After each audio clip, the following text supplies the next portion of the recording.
పితా పుత్ర పవిత్రాత్మ నామమున ఆమెన్. క్రీస్తు ప్రభుని యందు ప్రియులకు దేవుని బిడ్డలారా, క్రీస్తు జయంతికి సిద్ధపడుతున్నటువంటి ఈ పవిత్రమైన ఆగమన కాలంలో మన గమనం ఎటు, దేవుని వైపా లోకం వైపా అని ప్రశ్నించుకుంటూ బైబిల్ గ్రంథములో ఉన్న కొంతమంది పుణ్యాత్ములు సిద్ధపడినటువంటి తీరును మనము కూడా ధ్యానిస్తూ ఈ ఆధ్యాత్మిక ప్రయాణంలో మనము కూడా ప్రత్యేకంగా సిద్ధపడుతూ వస్తూ ఉన్నాము. ఈరోజు మనము ధ్యానించుకునే అంశం ఒక చిన్నదాని సిద్ధపాటు. నిన్నటి రోజున ఒక చిన్నవాని సిద్ధపాటు, ఈ రోజున ఒక చిన్నదాని సిద్ధపాటు. గమనించారా ఎవరి గురించి మాట్లాడుకోబోతూ ఉన్నానో? మరేం లేదండి, రాజుల 2వ గ్రంథం 5వ అధ్యాయంలో సిరియా దేశపు సైన్యాధిపతి అయినటువంటి నామాను ఇంటిలో బానిసగా బ్రతుకుతున్నటువంటి, ఆ పనికత్తెగా బ్రతుకుతున్నటువంటి ఆ చిన్నదాని కథ ఈరోజు మనం ధ్యానించుకోబోతూ ఉన్నాము. ఇజ్రాయేలు చిన్నది అని పిలువబడే ఈ చిన్నదాని సిద్ధపాటు మనం నేర్చుకుందాం. బైబిల్ గ్రంథం ఉంటే రాజుల 2వ గ్రంథం 5వ అధ్యాయం 1-2 వచనాలు మీకు చదివి వినిపిస్తాను. ప్రారంభ వచనాలుగా, సిరియా రాజు సైన్యాధిపతి నామాను, ఈ నామాను ద్వారా ప్రభువు సిరియా దేశమునకు విజయము ప్రసాదించెను కనుక రాజునకు అతడనిన మిక్కిలి గౌరవము. నామాను మహాశూరుడు కాని కుష్ఠరోగి. ఒకమారు సిరియనులు ఇజ్రాయేలు దేశం మీద దాడి చేసి వారి బాలికను ఒకదానిని చెరగొనిరి. ఆ పిల్ల నామాను భార్యకు దాసి అయ్యెను. ఇక్కడ జరిగిన నేపథ్యం ప్రియులకు దేవుని బిడ్డలారా, సిరియా దేశపు సైన్యాధిపతి నామాను ఒకరోజు ఈ సిరియనులు ఇజ్రాయేలు ప్రజలపై దాడి చేసి అక్కడున్న ప్రజలందరినీ కూడా బానిసలుగా సిరియా దేశానికి కొని తెచ్చేశారు. అక్కడ ఒక చిన్న పిల్ల ఉంది, ఆ బాలికను చూసైనా సరే జాలి కలగలేదు ఈ సిరియనులకు, ఈ సైన్యాధిపతి అయినటువంటి నామానుకి. అక్కడ వాక్యంలో చెప్పబడిన మాట ఏంటంటే, ఈ బాలికను వారు చెరిచారు, ఆమె బ్రతుకును నాశనము చేశారు, భవిష్యత్తును నాశనం చేశారు. ఆ చిన్న పిల్ల కన్న కలలన్నీ అడియాసలైపోయేటట్లుగా చేశారు. బానిసగా ఆ పిల్లను ఈడ్చుకుంటూ వచ్చి ఆ సైన్యాధిపతి అయినటువంటి నామాను ఇంటిలో ఒక బానిసగా పనికత్తెగా పడేశారు. పాపం ఆ చిన్నపిల్ల చిన్నప్పుడే తల్లిదండ్రులకి దూరంగా ఉంది, ఊరికి దూరంగా బ్రతకాల్సి వచ్చింది, దేవుడికి దూరంగా బ్రతకాల్సి వచ్చింది, దేవాలయానికి దూరంగా బ్రతకాల్సి వచ్చింది. చిన్నప్పటి నుంచి ఎన్నో కలలు కనుంటుంది కదా అందరి పిల్లల్లాగా ఈ పిల్ల, నేను అలా అవుతాను ఇలా అవుతానని. ఒక్క క్షణం ఈ నామాను, ఈ సిరియన్ సైన్యము ఈ బాలిక మీద పడి ఆమెను చెరగొని ఆమె జీవితాన్ని పాడు చేసి ఆమె కలలన్నీ కూడా నాశనమయ్యేలా చేశారు. బాల్యాన్ని కోల్పోయింది, యవ్వనాన్ని కోల్పోయింది. ఆ ఇంటిలో ఒక ముద్దుల పట్టీగా బ్రతకాల్సినటువంటి ఈ చిన్నది నామాను ఇంటిలో నామాను భార్యకు బానిసగా పనిగత్తగా బ్రతకాల్సి వచ్చింది. ఇలాంటి పరిస్థితిలో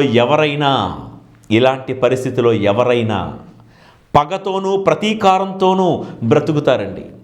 అవకాశం దొరికితే నామాను భార్యను చంపేయాలి అనేటువంటి కోపంతో బ్రతుకుతారండి. కానీ ఈ చిన్నది మనకు నేర్పిస్తున్న పాఠం ఏంటంటే, పగతో సిద్ధపడలేదు, ప్రేమతో సిద్ధపడింది.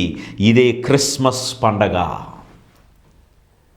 ఒక్కొక్కసారి పెద్ద పెద్ద ప్రొఫెసర్స్ మనకు నేర్పించక్కర్లేదండి, వయసులో చిన్న పిల్ల అయినటువంటి ఈ చిన్నది కూడా మనకు గొప్ప పాఠం నేర్పిస్తుంది. ఈ క్రిస్మస్ వేళ, ఈ ఆగమన కాలంలో ఎలా సిద్ధపడుతున్నాం ప్రియులకు దేవుని బిడ్డలారా? నామాను సిరియనులు ఈ బాలికను ఎలాగైతే చెడగొట్టారో, మన జీవితంలో కూడా మన మంచి పేరు చెడగొట్టే వాళ్ళు చాలామంది ఉంటారు. మనకు రావాల్సినటువంటి అవకాశాలను చెడగొట్టిన వాళ్ళు చాలామంది ఉంటారు.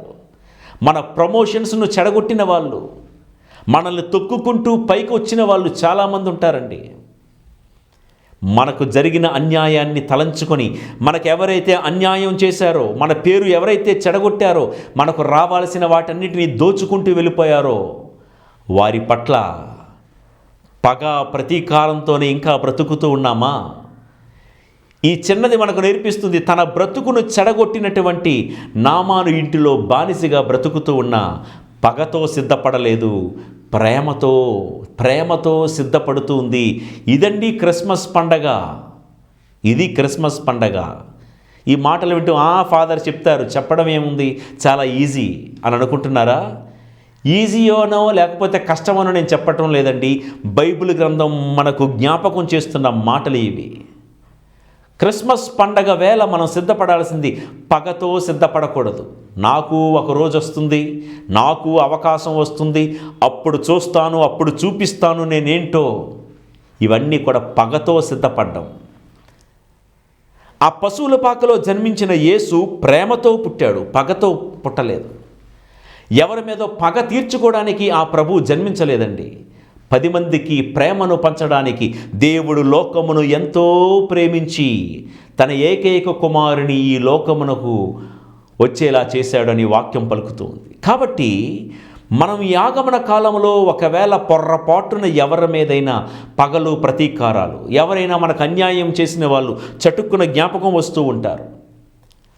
పగతో సిద్ధపడకుండా ప్రేమతో సిద్ధపడదాం.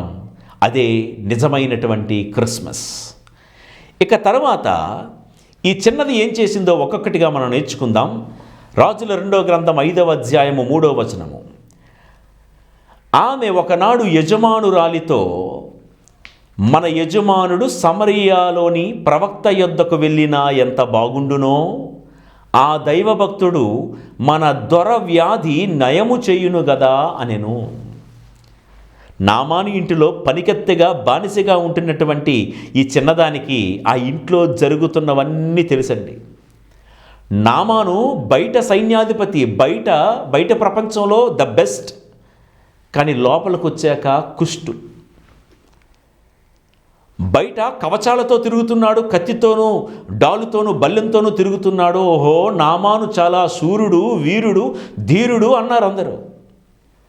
ఇంటిలోకి వచ్చిన తర్వాత నామాను ఒళ్ళంతా కూడా కుష్టే. ఎవరికి తెలియదు ఈ మాట. తన కట్టుకున్న భార్యకు తెలుసు, ఇప్పుడు ఇంట్లో పనికెత్తగా వచ్చినటువంటి ఈ చిన్నదానికే తెలుసు. అన్నాళ్ళు కాపురం చేసిన భార్యకు కూడా ఏం చెయ్యాలో తెలియలేదండి.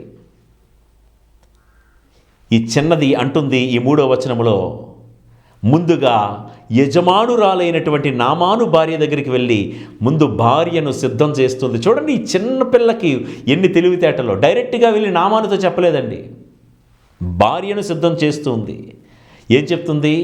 అమ్మా, మన యజమానుడు. ఎలా పిలుస్తుందో చూడండి. ఏం చిన్నదానికి తెలియదా? తన జీవితం నాశనం అయిపోవడానికి కారణం ఈ నామానే అనే సంగతి తెలియదా? అయినప్పటికీ కూడా యజమానుడి మీద పగ ప్రతీకారంతో సిద్ధపడలేదు. తన జీవితాన్ని నాశనం చేశాడని తెలిసి కూడా నామాన్ని యజమానుడు అని పిలుస్తూ ఉంది. తర్వాత మాటల్లో ఏమంటుందంటే, ఈ మన యజమానుడు సమరియా దేశంలో ఉన్న ప్రవక్త దగ్గరికి వెళితే ఎంత బాగుండును, ఆ దైవభక్తుడు మన దొరగారి యొక్క వ్యాధి నయము చేయవచ్చు కదా. ముందేమో యజమానుడు అని పిలిచింది, ఇప్పుడేమో దొరగారు అని పిలుస్తుందండి. అంటే ప్రవక్త గురించి మాట్లాడుతూ ఉంది, దేవుడి గురించి మాట్లాడుతుంది. చూడండి ఈ చిన్నపిల్ల ఎలా సిద్ధం చేస్తుందో. అంటే ముందుగా ఆ నామాను మీద ఏమాత్రం లోపల పగ ప్రతీకారావేశాలు పెట్టుకోకుండా యజమానుడు, దొరగారు అని పిలుస్తూ, ఎంత ప్రేమ! క్రిస్మస్ వేళలో మనం నేర్చుకోవాల్సింది ఇది. ఊరకనే అద్భుతాలు జరగవండి. క్రిస్మస్ వేళలో నేను 1000 ఒత్తులు వెలిగించాను తెలుసా? 1000 ఒత్తులేంటి, 1,00,000 ఒత్తులు వెలిగించిన గుండె లోపల పగలో ప్రతీకారాలుంటే బయట ఒత్తులు వెలుగుతాయేమో కానీ మన ఇంటిలో దీపాలు ఆరిపోతాయి. అవును ప్రియులారా, ఈ చిన్నపిల్ల తన గుండె లోతుల్లో ప్రేమ దీపాలు వెలిగించుకుంటుంది, పగ ప్రతీకారాలనే దీపాలు ఆర్పేసుకుంది. కాబట్టి నామాను తన జీవితం నాశనం చేశాడని తెలిసిన యజమానుడా, దొరగారా అని పిలుస్తుంది. ఇది నెంబర్ 1. రెండోది ఏమంటుందంటే, పరాయి దేశంలో బానిస పిల్లగా బ్రతుకుతున్న తన దేశంలో ఉన్న ప్రవక్త గురించి గొప్పగా మాట్లాడుతుందండి. ఈ రోజుల్లో ప్రవక్తల గురించి, గురువుల గురించి, బిషప్పుల గురించి గొప్పగా మాట్లాడడం మానేశారు. ఎందుకంటే ఎక్కడో ఏదో మూల ఏదో జరిగింది. జరగలేదని నేను అన్ను, జరుగుతున్నాయి. ఇక దాన్ని భూతత్వంలో చూపించి ఈ బిషప్పులందరూ ఇంతే, ఈ ఫాదర్లందరూ ఇంతే, ఈ సిస్టర్లందరూ ఇంతే. జరగకూడనివి జరుగుతున్నాయి కొన్ని ప్రదేశాల్లో. దురదృష్టం అది. కానీ ఈ చిన్నపిల్ల మనకు నేర్పిస్తున్న పాఠం ఏంటో తెలుసా? దేశం విడిచి పరాయి దేశంలో బానిసగా బ్రతకాల్సి వస్తున్న తన సొంత ఊరిలో ఉన్న ప్రవక్త గురించి గొప్పగా మాట్లాడుతుందండి. మన మత బోధకుల గురించి, మత నాయకుల గురించి మనం గొప్పగా మాట్లాడకపోతే ఎవరు మాట్లాడతారండి? ఒక్కసారి ఆలోచిద్దాం మన మాట తీరు ఎలా ఉందో. కాబట్టి ఈ క్రిస్మస్ వేళలో మన పగవారికి కూడా మంచి జరగాలని కోరుకోవడమే నిజమైన క్రిస్మస్. ఈ చిన్నపిల్ల అదే చేస్తుంది. ఈవిడ పేరేంటో తెలియదు, బైబిల్ గ్రంథంలో రాయబడలేదు. బహుశా మన పేరు పెట్టుకుందాం అక్కడ. అందుకే బైబిల్ గ్రంథంలో పరిశుద్ధాత్మ దేవుడు వ్రాయలేదు. మన పేరే పెట్టుకుందాం. ఆ చిన్నదాని పేరులో, ఆ ప్లేస్లో మన పేరు పెట్టుకుని అందాకలా మాట్లాడుకుందాం. క్రిస్మస్ వేళలో మన జీవితం నాశనం చేసిన వారికి కూడా మంచి జరగాలని ఈ చిన్నపిల్ల ఎలాగైతే కోరుకుందో మనం కూడా అలా కోరుకోవాలి. నామాను చేసిన ద్రోహం కన్నా నామాను వ్యాధి బాగుపడితే చాలు అని కోరుకుంది. ఇది కాదా క్రిస్మస్ సిద్ధపాటు? ప్రియులకు దేవుని బిడ్డలారా, నాకు ద్రోహం, నాకు అన్యాయం చేసేవాడు నాశనం అయిపోవాలని కోరుకుంటూ చేసుకునేది క్రిస్మస్ పండగ కాదండి. నిజమే మనకు అన్యాయం జరిగింది, నిజమే మనకు పలానా వాళ్ళు ద్రోహం చేశారు, నిజమే పలానా వాళ్ళు మనల్ని తొక్కుకుంటూ వాళ్ళు పైకొచ్చారు.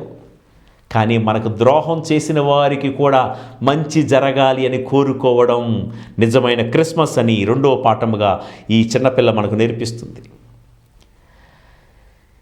ఇక ఎలా సిద్ధపరుస్తుందో చూడండి. ఏ ఊరి మీదకు ఈ సిరియా సైన్యాధిపతి, ఈ సిరియనులు ఏ ఊరి మీదకైతే దండెత్తి వెళ్ళారో, ఏ ఊరి మీదకైతే నామాను దాడి చేయడానికి వెళ్ళాడో అదే ఊరికి చేతులు కట్టుకొని జోడించుకొని స్వస్థత కోసం వెళ్ళేలా సిద్ధపరుస్తుంది ఈ చిన్నది.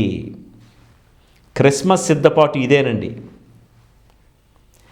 ఎవరైతే నిన్ను కానీ ఇతరులను కానీ అపార్థం చేసుకున్నారో, ఎవరైతే నీ మీద కానీ ఇతరుల మీద కానీ కయ్యానికి కాలు దువ్వి దాడికి పాల్పడ్డారో, దాడికి ప్రతి దాడి చేయకుండా, ఆ కయ్యానికి కాస్త అగ్నికి ఆజ్యం పొయ్యకుండా దండించాలని చూసేవారిని సైతము దండం పెట్టేవారిగా మారుస్తూ ఉంది ఈ చిన్నది. చూసారా, నేను చెప్పే మాటలు మీకు అర్థమవుతున్నాయండి?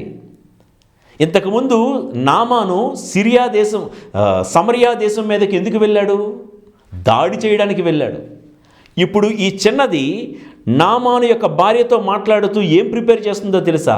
ఇంతకుముందు నీ పెనిమిటి అయిన నామాను కత్తి పట్టుకుని వెళ్ళాడు కదా, ఇప్పుడు ఒక్కసారి చేతులు జోడించుకుని వెళ్ళమను అని చెబుతూ ఉంది.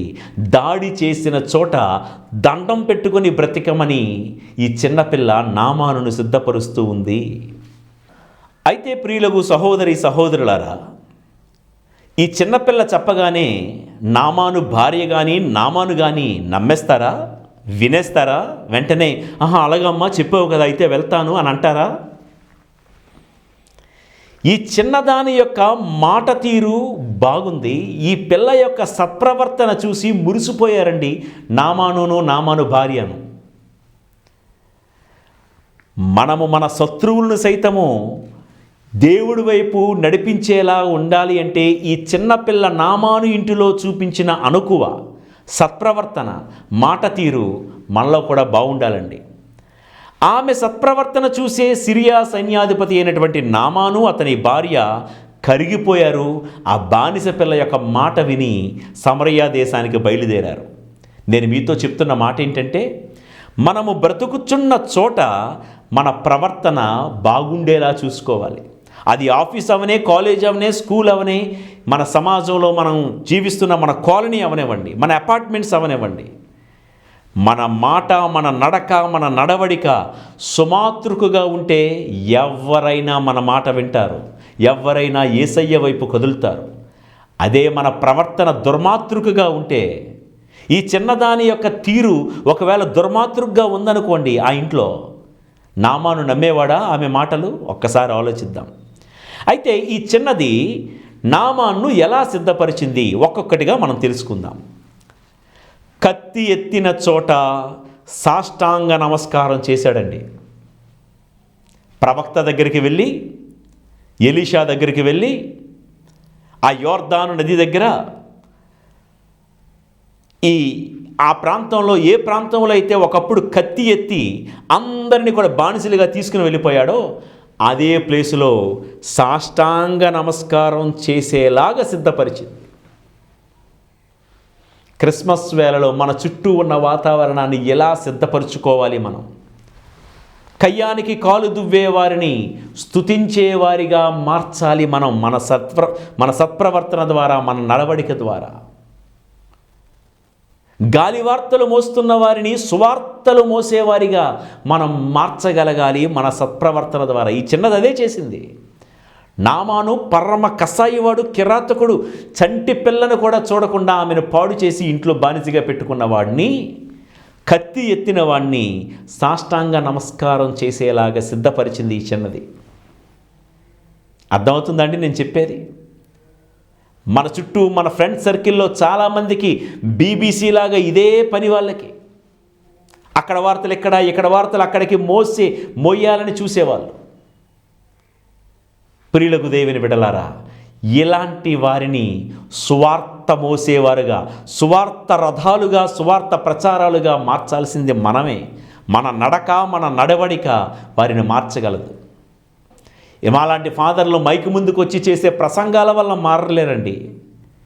మనం కాపురం ఉంటున్న చోట మనం జీవించే విధి విధానం, మన సత్ప్రవర్తన, మన సంస్కారం, మన మర్యాద మన పగవారిని సైతము మంచివారిగా మారుస్తూ ఉంది. తర్వాత ఇక నామాన్ ఏం చేస్తున్నాడో చూడండి. దూషించిన చోట, ఏ స్థలం మీద ఉండైతే ఒకప్పుడు దూషించాడో ఆ స్థలం మీద ఉండి ఇప్పుడు అంటున్నాడు, ప్రవక్తతో బ్రతిమలాడుతున్నాడు, అయ్యా ఇక్కడ ఉన్న దేవుడు మహా గొప్ప దేవుడయ్యా. ఈ ఊరిలో నుంచి, ఈ స్థలంలో నుంచి కాసింత మట్టిని మోసుకొని వెళ్ళి ఈ మట్టిలో పెరిగినటువంటి ఈ దేవుణ్ణి నా ఊరిలో కూడా ఆరాధించుకోవడానికి కాస్త మట్టి తీసుకొని వెళ్ళడానికి అనుమతి ఇవ్వండి అయ్యా. నామాను ఎలా మారిపోయాడంటేనండి, ఏ ఊరి మీద అయితే దాడి చేసి, ఏ ఊరి నుండి అయితే బానిసలను మోసుకుంటూ వచ్చాడో అదే ఊరి నుండి ఇప్పుడు మట్టిని మోసుకుంటూ వెళ్తూ ఉన్నాడు. వాట్ ఏ చేంజ్ అండి! ఎంతలాగా నామాను మారిపోవడానికి నామాను మార్చింది ఎవరు? ఆ చిన్నపిల్ల యొక్క సత్ప్రవర్తన. నాకు అన్యాయం జరిగింది, నాకు మోసం చేశారు, నా జీవితం పాడైపోయింది, నాకు ద్రోహం చేశారని పగతో సిద్ధపడినట్లయితే నామాన్ను ఎలా సిద్ధపరిచేది కాదు. ప్రేమతో సిద్ధపడింది ఆ చిన్నపిల్ల. అందుకే నామాన్ను మార్చుకోగలిగింది. నేను చెప్పే మాటలు వినండి. ఎక్కడ ఏ ప్రదేశము నుండి అయితే దూషించాడో, ఇంతకుముందు ఏమన్నాడు నామాను బాగవ్వకముందు? ఈ యోర్దానులో 7 సార్లు మునిగి తేలాలా? ఈ యోర్దాను కంటే మంచి సరస్సులు, నదులు మా ఊర్లో లేవా అని యోర్దాను నదిని, ఆ ప్రాంతాన్ని, ప్రవక్తను దూషించాడు. బాగైన తర్వాత అంటాడు తప్పు తెలుసుకొని, అరెరే నేను దూషించిన ఈ మట్టి పవిత్రమైన మట్టి కదా, ఈ మట్టిని మోసుకుని వెళ్ళేలాగా నాకు అనుమతి ఇవ్వా అని కోరుతున్నాడు. ఎంతలా మారిపోయాడండి. ఇక ఈ చిన్నది నామాను ఎలా మార్చిందో తెలుసా? ఒకప్పుడు నామాను సిరియా దేశపు సైన్యాధిపతి, ఇప్పుడెవరో తెలుసా? దేవుడి యొక్క సైనికుడిగా మారిపోయాడు. ఒక దేశానికి సైన్యాధిపతి దేవుని యొక్క సైనికుడిగా మారిపోయాడు. ఎవరు మార్చారలా? ఒక చిన్నది. పునీత చిన్న తెరేసమ్మ గారు ఏం చెప్తారంటే, పెద్ద పెద్ద పనులు, కార్యాలు మనం చేయక్కర్లేదండి, చిన్న చిన్న పనులే గొప్ప మనసుతో చేస్తే అదే చాలు అంటది ఆవిడ. కాబట్టి ఇలా పగతో కాదు, ప్రేమతో నామాన్ను గెలిచింది, తన దేశాన్ని గెలిపించింది, తను ఆరాధిస్తున్న దేవుణ్ణి కూడా ఒక రకంగా గెలిపించింది ఈ చిన్నది. క్రిస్మస్ వేళలో ప్రియ సహోదరి సహోదరులారా, మన ఇంటి వారిని, మన పొరుగు వారిని, మన స్నేహితులను, మన ఇంటి బిడ్డలను మనం ఎలా సిద్ధం చేస్తున్నాం? ఆ ఇంటి చిన్నదైతే నామాన్ని దూషించేవాడిని స్తుతించేవాడిగా మార్చింది, కత్తి ఎత్తేవాడిని సాష్టాంగ నమస్కారం చేసేవాడిగా మార్చేసింది, దూషించిన చోట మట్టిని మోసుకుని వచ్చేలా చేసింది. సిరియా సైన్యాధిపతిని దేవుడి సైనికుడిగా మార్చుకుంది ఆ చిన్నది. క్రిస్మస్ వేళలో మన ఇంటి వాతావరణాన్ని మనం ఎలా మార్చుకుంటున్నాం? ఎలా సిద్ధం చేస్తున్నాం? తిరగబడేలా సిద్ధం చేస్తున్నామా? దూషించేలా సిద్ధం చేస్తున్నామా? పగతో రగిలిపోయేలాగా సిద్ధపరుస్తూ ఉన్నామా?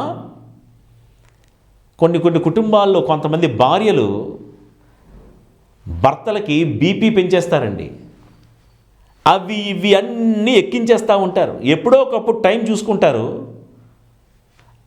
అందరూ రాత్రి పడుకునే టైంలో మొత్తానికి పడుకునే ముందు ఇదే మీటింగ్. కొంతమందికి వాళ్ళు ఎలాగా, మా ఆడపడుచులాగా, మా అత్తయ్యలాగా, అలాగే భార్యలు భర్తలకు ఎలాగైతే బీపీ ఎక్కించేస్తారో కొంతమంది భర్తలు కూడా భార్యలకి బీపీ ఎక్కించేస్తూ ఉంటారు. నేను మీతో చెప్తున్న మాట ఏంటంటే, ఇది ప్రతి చోట జరుగుతూ ఉన్నాయండి. తోటి పనివారు ఆఫీసుల్లో యజమానులకు చాడీలు చెప్తూ ఏదేదో ఎక్కించేస్తూ ఉంటారండి. క్రిస్మస్ వేళ సిద్ధపడుతున్నటువంటి సమయంలో మనం నూరిపోయాల్సింది, నేర్పాల్సింది పగలు కోపావేశాలు కాదు, ప్రేమలు, క్షమలు. ఆగమన కాలానికి సిద్ధపడుతున్నాం. క్రిస్మస్ కౌంట్ డౌన్ స్టార్ట్ అయిపోయింది ఆల్రెడీ. ఇంకా ఒక వీక్ ఉంది, ఇంకా 2 days ఉంది, ఇంకా 1 day టు గో. ఏంటండి కౌంట్ డౌన్? క్రిస్మస్ వేళ మనము నూరిపోయాల్సింది ఆ చిన్నది సిరియా దేశపు సైన్యాధిపతిని ఎలాగైతే సిద్ధపరిచిందో, మన ఇంటిలో మన ఇంటి వాతావరణాన్ని ఎలా సిద్ధం చేసుకుంటున్నాం? ఏ తల్లిదండ్రులైనా పిల్లల్ని పిలిచి ఇలా చెప్పారా అనుకుందాం, ఇదిగో మనం ఎంతవరకు మా బాబాయితోనూ లేకపోతే మా మామయ్యలతోనూ మనం మాట్లాడుకోవటం లేదు కదా. ఈ పండగ సందర్భంలో మనం వాళ్ళ ఇంటికి వెళ్ళి చిన్న కేక్ కొని వాళ్ళ ఇంటికి వెళ్ళి హ్యాపీ క్రిస్మస్ అని చెప్పొద్దాం. ఇదే మనం బాలయేసుకి ఇచ్చినటువంటి గొప్ప బహుమానం. అప్పుడు వెంటనే భార్య కానీ పిల్లలు కానీ అంటారు, అదేం డాడీ, వాళ్ళు మనకు పగవాళ్ళని చెప్పావు కదా, వాళ్ళతో మనం మాట్లాడకూడదని చెప్పావు కదా, వాళ్ళను పలకరించకూడదని చెప్పావు కదా ఇంతకుముందు. అంటే చెప్పండి, ఇంతకుముందు నా బుద్ధి గడ్డి తిని ఈ మాట నేను అన్నానేమో. ఆ ఇంట్లో చిన్న బానిస పిల్లే సిరియా దేశపు సైన్యాధిపతిని మార్చింది. పగతో రగిలిపోయే కంటే ప్రేమతో సిద్ధపడేలా చేసింది. ఎంత చదువు చదివి ఎంత వయసు వచ్చి నేను నా ఇంటి పిల్లల్ని సిద్ధం చేసుకోకపోతే ఎలా అని చెప్పండి. పిల్లలకు ప్రేమను నూరిపోయండి. ప్రియులకు దేవుని బిడ్డలారా, పగలు కక్షలు ప్రతీకారాలు కాదు. ఈ రీతిగా నామాను బాగైపోయాడండి ఆ చిన్నది. నేను చెప్పే మాట మీకు అర్థమవుతుందో లేదో, ఈ రాజుల 2వ గ్రంథం 5వ అధ్యాయం మరొకసారి పూర్తిగా చదవండి. క్రిస్మస్ వేళ తన జీవితంని, తనకే అన్యాయం జరిగిన తన అన్యాయాన్ని మదిలో పెట్టుకోలేదు. యజమానికి, నా పగవాడికి కూడా మంచి జరగాలి, న్యాయం జరగాలని సిద్ధపరిచింది ఇదే క్రిస్మస్. అయితే బాగైపోయి మరలా ఊరికి వచ్చేసాడు, సిరియాకు వచ్చేసాడు నామాను. తన వల్లే తను బాగుపడ్డాడు, తన జబ్బు నయమైపోయిందని తెలుసుకున్నటువంటి నామాను కానీ నామాను భార్య కానీ ఈ చిన్న పిల్లను ఏం చేసి ఉంటారు? ప్రశ్న బైబిల్లో లేదు. అంటే మనం కూడా ధ్యానం చేసుకోవాలి కదా, ఏం చేసి ఉంటారు? నేను ఇదే మాట ఇలా అడుగుతూ ఉంటాను చాలామందిని.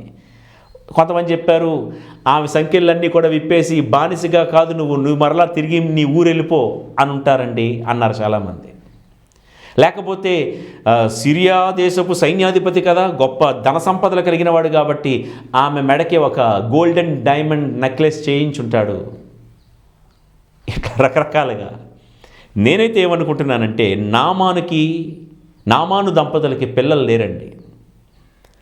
పిల్లలు లేని ఆ దంపతులు ఈ ఇజ్రాయేలు చిన్నదాన్ని తమ కుమార్తెగా దత్తత చేసుకొని ఉంటారు. ఇదే క్రిస్మస్. పిల్లలు లేని వాళ్ళు, ఆ చిన్నదానికి కూడా తల్లిదండ్రులు లేరు, తల్లిదండ్రులకు దూరంగా తల్లిదండ్రులు లేకుండా బ్రతుకుతున్న ఈ అనాథ చిన్నదాన్ని నీకు మేమున్నాం తల్లిదండ్రులుగా అని ఈ నామాను భార్య చెప్పుంటారు. వాట్ ఎ బ్యూటిఫుల్ సీన్ కదండి. ఎంత బాగుంటుందో కదా.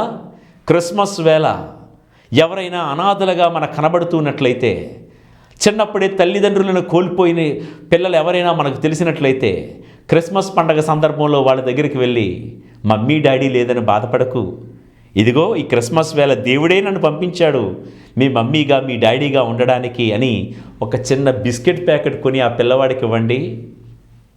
అది కాదా క్రిస్మస్? ప్రియులకు దేవుని బిడ్డలారా, ఈ చిన్నది తన గతాన్ని తలంచుకొని కుమిలిపోలేదు. ఎక్కడ పోయిందో, ఎక్కడ కోల్పోయిందో, ఎక్కడ ఓడిపోయిందో అక్కడే గెలుచుకుంది.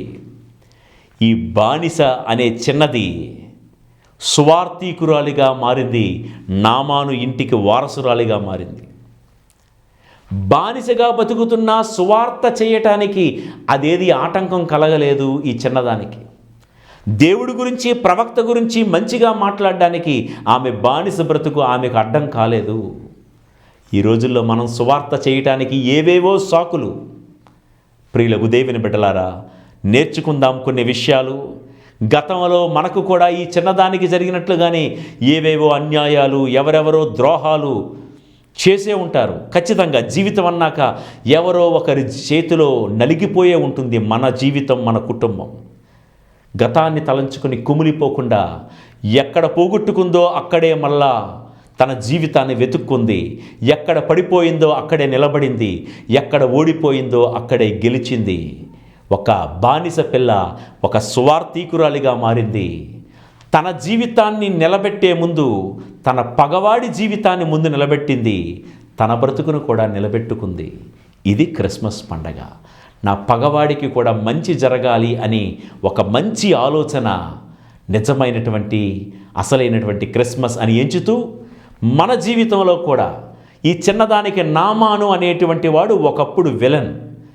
ఆ విలన్ని ఎలా మార్చుకుందో మన జీవితంలో కూడా ఎవరో ఒకరు విలన్స్ ఉంటారు కదా, వారిని ఎలా మార్చుకుందాం, వారిని మార్చుకోవడానికి నేను ఎలా సిద్ధపడాలో సిద్ధపడేదే ఈ ఆగమన కాలంలో మనకు నేర్పించే హోంవర్క్. ఆ రీతిగా సిద్ధపడదాం. బాలయేసుని, ఇమ్మానుయేలు దేవుని మన హృదయపూర్వకముగా ఆరాధించుకుందాం. దేవాది దేవుడు మనందరిని దీవించి కాపాడునుగాక.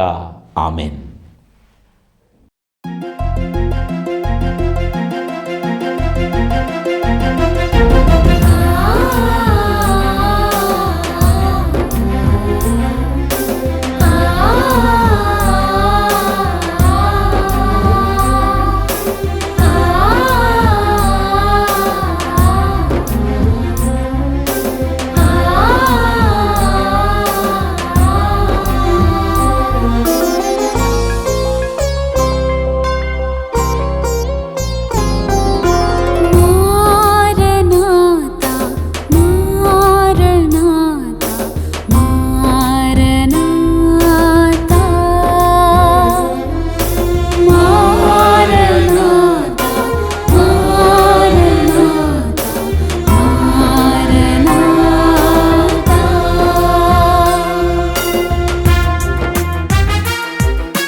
ప్రభువు మీతో ఉందురుగాక. మీ ఆత్మతోనూ ఉండునుగాక. సర్వశక్తి గల సర్వేశ్వరుడు పితా పుత్ర పవిత్రాత్మ మిమ్ములను మీ కుటుంబములను ఆయురారోగ్యములతోనూ శాంతి సమాధానములతోనూ ఆశీర్వదించి కాపాడుదురుగాక.